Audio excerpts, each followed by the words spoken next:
नमस्कार। आकाशवाणी देहरादून से प्रस्तुत है प्रादेशिक समाचार।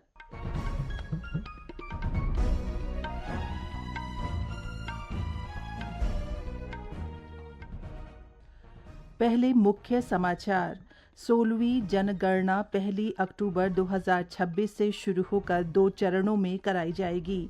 गृहमंत्री अमित शाह ने राज्यों के राहत आयुक्तों से 90 दिन के भीतर प्रत्येक जिले के लिए जिला आपदा प्रबंधन योजना तैयार करने को कहा।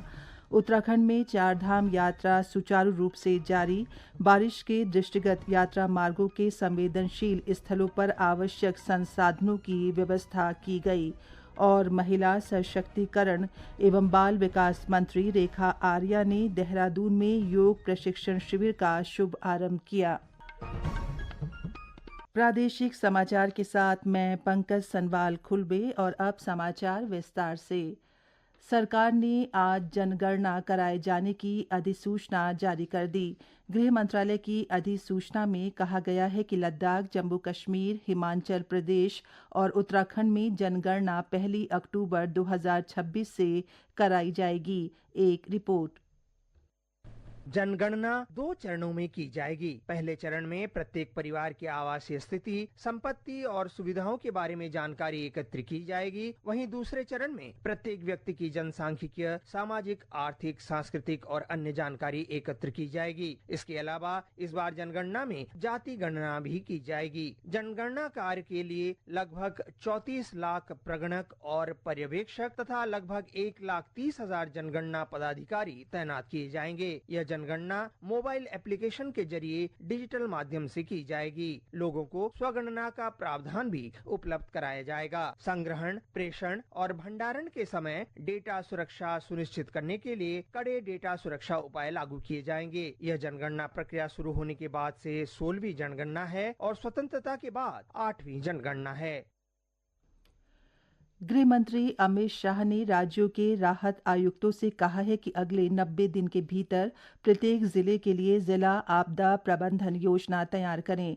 आज नई दिल्ली में राज्यों और केंद्र शासित प्रदेशों के राहत आयुक्तों और आपदा मोचन बलों के सम्मेलन को संबोधित करते हुए श्री शाह ने कहा कि आपदाओं से निपटने के लिए जरूरी है कि जिला स्तर पर आपदा प्रबंधन योजना तैयार की जाए।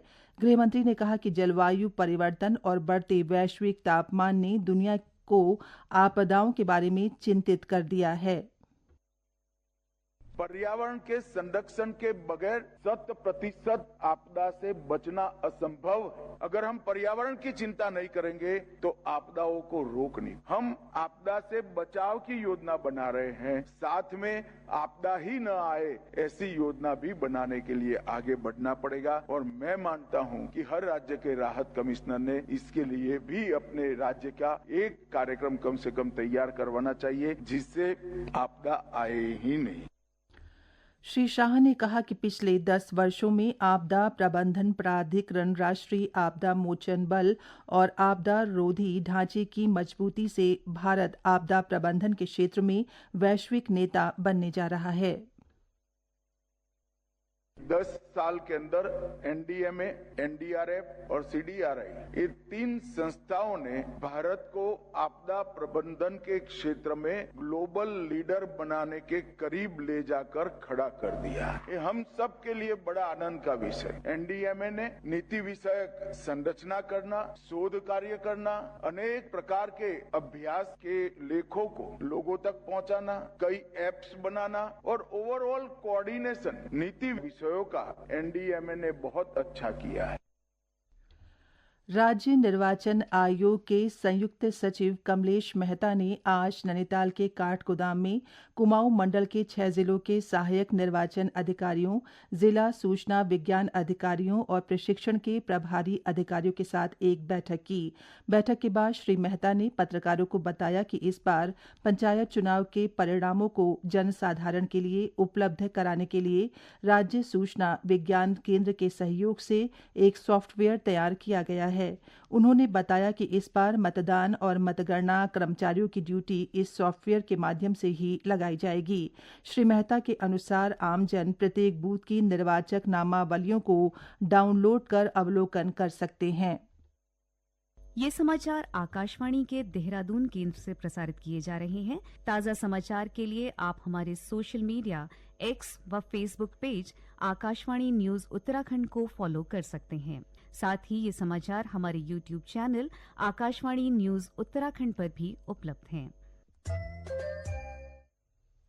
उत्तराखंड में चार धाम यात्रा सुचारू रूप से चल रही है। श्रद्धालुओं द्वारा चारों धामों बद्रीनाथ, केदारनाथ, गंगोत्री और यमुनोत्री के नियमित दर्शन किए जा रहे हैं। बरसात के मौसम के दृष्टिगत यात्रा मार्गों पर संवेदनशील स्थलों पर आवश्यक संसाधनों की व्यवस्था की गई है। पैदल यात्रा मार्गों पर भी श्रद्धालुओं की सुविधा की दृष्टि से हरसंभव प्रयास किए गए हैं। चारधाम यात्रा मार्गों से जुड़ी सभी व्यवस्थाओं की संबंधित जिलाधिकारियों की ओर से नियमित समीक्षा की जा रही है। इस बीच कल जंगल चट्टी के पास भारी बारिश के कारण मलबा और पत्थर आने से आंशिक रूप से बाधित हुआ केदारनाथ धाम पैदल मार्ग पूरी तरह साफ कर दिया गया है और केदारनाथ यात्रा फिर से सामान्य रूप से संचालित हो रही है। हालांकि मौसम विभाग की चेतावनी के मद्देनजर रुद्रप्रयाग जिला प्रशासन ने केदारनाथ यात्रा पर आ रहे सभी श्रद्धालुओं से मौसम के पूर्वानुमान के अनुसार ही सावधानी पूर्वक यात्रा करने की अपील की है। महिला सशक्तिकरण एवं बाल विकास मंत्री रेखा आर्या ने आज देहरादून के परेड ग्राउंड स्थित मल्टीपर्पज हॉल में योग प्रशिक्षण शिविर का शुभारंभ किया। शिविर में देहरादून जिले से 150 से ज्यादा आंगनबाड़ी कार्यकर्ती शामिल हुईं। 21 जून को अंतर्राष्ट्रीय योग दिवस के अवसर पर सभी आंगनबाड़ी केंद्रों पर योग के कार्यक्रम किए जाने हैं। शिविर में श्रीमती आर्या ने आंगनबाड़ी कार्यकर्तियों के साथ योगासन किया। इस मौके पर उन्होंने कहा कि भविष्य में प्रदेश के सभी आंगनबाड़ी केंद्रों पर बच्चों और गर्भवती महिलाओं को उनके लिए उपयुक्त योगासन नियमित रूप से कराए जाएंगे। इसके लिए सभी आंगनबाड़ी कार्यकर्तियों को योग प्रशिक्षण दिया जा रहा है। श्रीमती आर्या ने कहा कि योग जच्चा बच्चा दोनों के लिए आवश्यक है। इससे प्रसव संबंधी समस्याओं को दूर करने में भी मदद मिलेगी। उन्होंने कहा कि प्रधानमंत्री नरेंद्र मोदी ने योग को लेकर पूरी दुनिया में जिस तरह की जागरूकता फैलाई है, उससे पूरा विश्व आज भारतीय संस्कृति और योग परंपरा को अपना रहा है। रुद्रप्रयाग में आज आयुष विभाग की ओर से अगस्त मुनि क्रीड़ा मैदान में रन फॉर योग कार्यक्रम का आयोजन किया गया। इसके तहत अगस्त मुनि क्रीड़ा मैदान से शुरू हुई दौड़ सामुदायिक स्वास्थ्य केंद्र अगस्त मुनि में संपन्न हुई।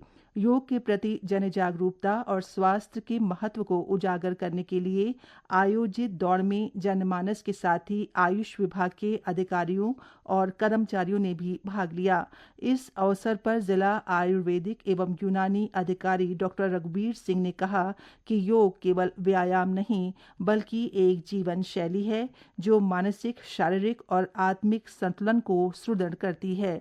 उन्होंने कहा कि रन फॉर योग जैसे कार्यक्रमों से समाज में स्वास्थ्य और योग के प्रति रुचि और समझ को बढ़ावा मिलता है, जिससे एक स्वस्थ और सशक्त राष्ट्र का निर्माण संभव है।